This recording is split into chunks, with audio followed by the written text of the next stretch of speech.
2015 ಪ್ರಪ್ರಥಮವಾಗಿ ನಾವು ಯೋಗ ದಿನಾಚರಣೆಯನ್ನು ಆಚರಿಸ್ಕೊಳ್ತಾ ಬಂದಿದ್ದೀವಿ. ಪ್ರತಿ ವರ್ಷ ಒಂದು ಧ್ಯೇಯ ವಾಕ್ಯದೊಂದಿಗೆ ನಾವೆಲ್ಲರೂ ಈ ಒಂದು ಯೋಗ ಹಬ್ಬವನ್ನು ಆಚರಿಸಿಕೊಂಡು ಬರ್ತಾ ಇದ್ದೀವಿ. ಈ ವರ್ಷದ ಧ್ಯೇಯ ಉದ್ದೇಶ ಉತ್ತಮ ಆರೋಗ್ಯ, ಭೂಮಿಯ ಆರೋಗ್ಯಕ್ಕಾಗಿ ಯೋಗ. ನಮ್ಮ ಸುತ್ತಮುತ್ತಲಿನ ಪರಿಸರವನ್ನ ಸಸಿಗಳಿರ್ಬೋದು, ಪ್ರಾಣಿ ಪಕ್ಷಿಗಳಿರ್ಬೋದು, ವಾಯು ಇರ್ಬೋದು, ಜಲ ಇರ್ಬೋದು, ಇವೆಲ್ಲವುಗಳನ್ನ ಆರೋಗ್ಯದ ರಕ್ಷಣೆ ನಮ್ಮೆಲ್ಲರ ಹೊಣೆ. ಅದಕ್ಕೆ ಭೂಮಿ ರಕ್ಷಣೆ ನಮ್ಮೆಲ್ಲರ ಆದ್ಯ ಕರ್ತವ್ಯ.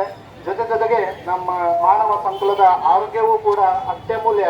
ಅದಕ್ಕೆ ಈ ಒಂದು ಆರೋಗ್ಯವನ್ನ ಕಾಪಾಡ್ಕೋಬೇಕಂತಂದ್ರೆ ಅದಕ್ಕೆ ಯೋಗವೇ ಒಂದು ಮದ್ದು ಅಂತ ಹೇಳಿ ಸಂದರ್ಭದಲ್ಲಿ ಹೇಳ್ತಾ, ಪ್ರತಿದಿನ ನಾವೆಲ್ಲರೂ ಒಂದು ಅರ್ಧ ಗಂಟೆ ಈ ಯೋಗವನ್ನ ಆಚರಣೆ ಮಾಡ್ಕೊಂಡು ಬರುವುದರಿಂದ, ಪಾಲಿಸುವುದರಿಂದ ನಮ್ಮ ಆರೋಗ್ಯವನ್ನ ಕಾಪಾಡಿಕೊಡ್ಬೋದು.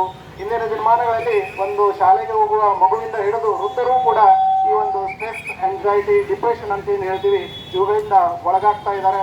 ಪ್ರತಿಯೊಂದು ಆರೋಗ್ಯದಿಂದ, ಶಾರೀರಿಕವಾಗಿ, ಮಾನಸಿಕವಾಗಿ ನಾವೆಲ್ಲ ಆರೋಗ್ಯದಿಂದ ಬದುಕಬೇಕಂತಂದ್ರೆ ಈ ಯೋಗ ಒಂದೇ ನಮಗೆ ಆರೋಗ್ಯವನ್ನು ನೀಡಲಿಕ್ಕೆ ಸಾಧ್ಯ. ಅದಕ್ಕೆ ಯಾವುದಾದ್ರೂ ಒಂದು ಪ್ರತಿಯೊಂದು ರೋಗಕ್ಕೂ ಅಥವಾ ನಮ್ಮ ಸ್ವಾಸ್ಥ್ಯ ರಕ್ಷಣೆ ಮಾಡ್ಕೋಬೇಕಂತಂದ್ರೆ ನಾವೆಲ್ಲರೂ ಪ್ರತಿದಿನ ಯೋಗವನ್ನು ಮಾಡ್ಕೋಬೇಕಂತೇಳಿ ಈ ಸಂದರ್ಭದಲ್ಲಿ ಹೇಳ್ತಾ, ಯೋಗವನ್ನು ಉಳಿಸೋಣ, ಬೆಳೆಸೋಣ, ಪಾಲಿಸೋಣ ಮತ್ತು ಸರ್ವರಲ್ಲಿ ಪ್ರಸರಿಸೋಣ ಅಂತೇಳಿ ಈ ಒಂದು ಭಾಷೆಯ ವೇದಿಕೆಯೊಂದಿಗೆ ನಾನು ಒಂದೆರಡು ಮಾತು ಮುಗಿಸ್ತೀನಿ.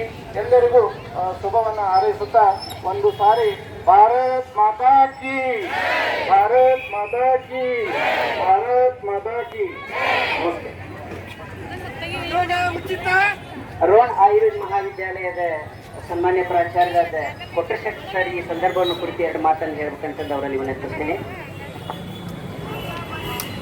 11ನೇ ಅಂತಾರಾಷ್ಟ್ರೀಯ ಯೋಗ ದಿನಾಚರಣೆ ನಿಮಿತ್ತ ಇವತ್ತಿನ ದಿವಸ ಎಲ್ಲರ ಸಹಯೋಗದಿಂದ ಆಯುಷ್ ಇಲಾಖೆಯವರು, ಜಿಲ್ಲಾಡಳಿತ, ವಿವಿಧ ಆಯುರ್ವೇದ ಮೆಡಿಕಲ್ ಕಾಲೇಜುಗಳು, ವಿವಿಧ ಶಾಲಾ ಕಾಲೇಜುಗಳು, ವಿವಿಧ ಯೋಗ ಸಂಸ್ಥೆಗಳು ಸೇರಿ ಇವತ್ತಿನ ದಿವಸ ಯೋಗ ನಡಿಗೆ ಕಾರ್ಯಕ್ರಮವನ್ನು ಮಾಡಿಕೊಡ್ತೀವಿ.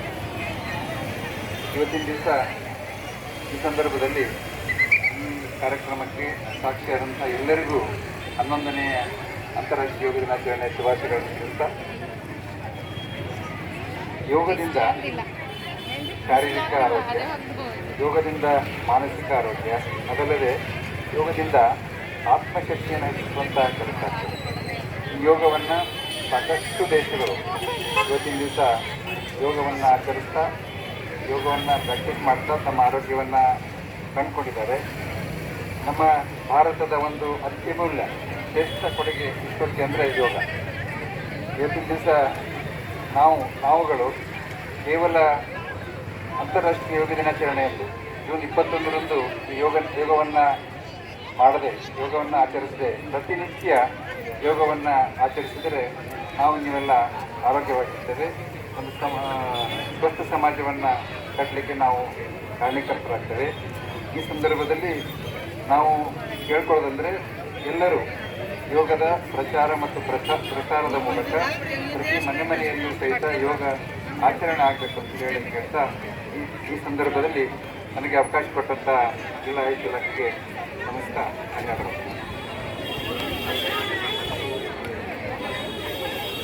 ಡಾಕ್ಟರ್ ಹೊಂಬಾಳಿ ಗುರುಗಳು ಈ ಸಭೆಯನ್ನು ಉದ್ದೇಶಿಸಿ ಎರಡು ಮಾತನ್ನು ಹೇಳ್ಬೇಕಂತ ಅವರಲ್ಲಿ ವಿನಂತಿಸ್ತೇನೆ.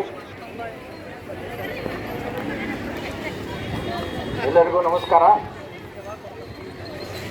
ಇಲ್ಲಿ ಸೇರಿರ್ತಕ್ಕಂತಹ ಎಲ್ಲ ಯೋಗಾಭಿಮಾನಿಗಳೇ, ಇದು ಸುತ್ತಮುತ್ತಲು ಇರ್ತಕ್ಕಂಥ ಎಲ್ಲ ವರ್ತಕ ಮಹಾಶಯರೇ, ನಿಮ್ಮೆಲ್ಲರಿಗೂ ನಮಸ್ಕಾರ. ನಾವು ಅತ್ಯಂತ ಸಂಭ್ರಮದಿಂದ 11ನೆಯ ಅಂತಾರಾಷ್ಟ್ರೀಯ ಯೋಗ ದಿನಾಚರಣೆಯನ್ನು ಜೂನ್ 21ಕ್ಕೆ ಆಚರಿಸ್ತಾ ಇದ್ದೀವಿ.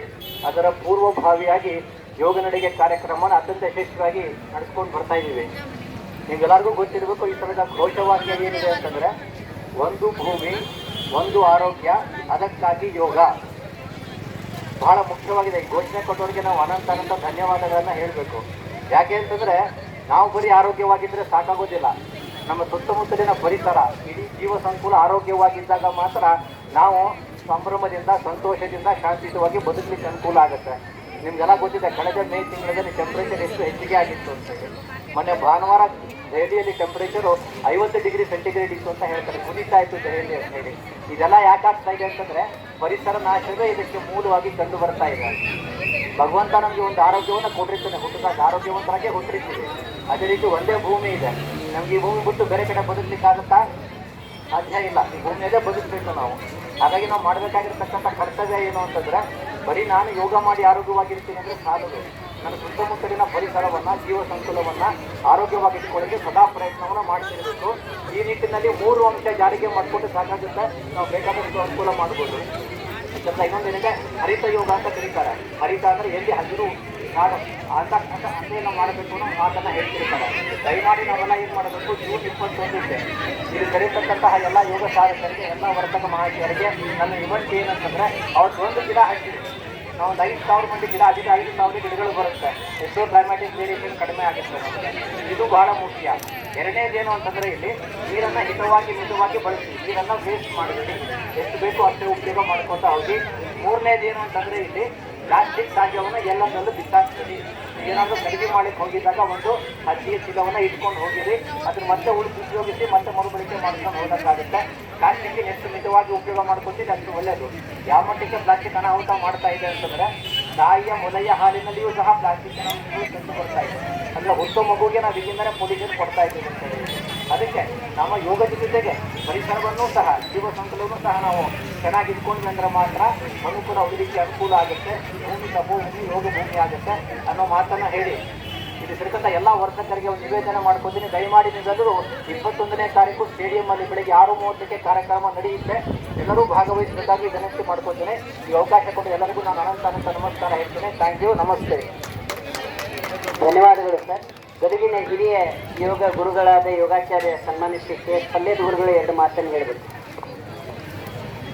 11ನೇ ಅಂತಾರಾಷ್ಟ್ರೀಯ ಯೋಗ ದಿನಾಚರಣೆ ಅಂಗವಾಗಿ ಈಗ ನಡೆದ ಒಂದು ಯೋಗ ಜಾಗೃತಿ ಯಾತ್ರಾ ಕಾರ್ಯಕ್ರಮದಲ್ಲಿ ಪಾಲ್ಗೊಂಡ ಎಲ್ಲ ಯೋಗ ಬಂಧುಗಳಿಗೆ ಶರಣಾರ್ಥಿಗಳು. ಸಂಘಟಕರು 2 ಮಾತು ಹೇಳಿದ್ರೆ, ಇದು 1 ಮಾತು ಇತ್ತು. 2ನೇ ಮಾತು, ಯೋಗ ಕಲಿಯಿರಿ, ಕಲಿಸಿರಿ, ರಾಷ್ಟ್ರ ಪ್ರಗತಿಗೆ ಸಹಕರಿಸಿರಿ. ಧನ್ಯವಾದಗಳು. ಧನ್ಯವಾದಗಳು. ಜಾಥಾ ಮುಂದುವರಿಯುತ್ತದೆ. Thank you.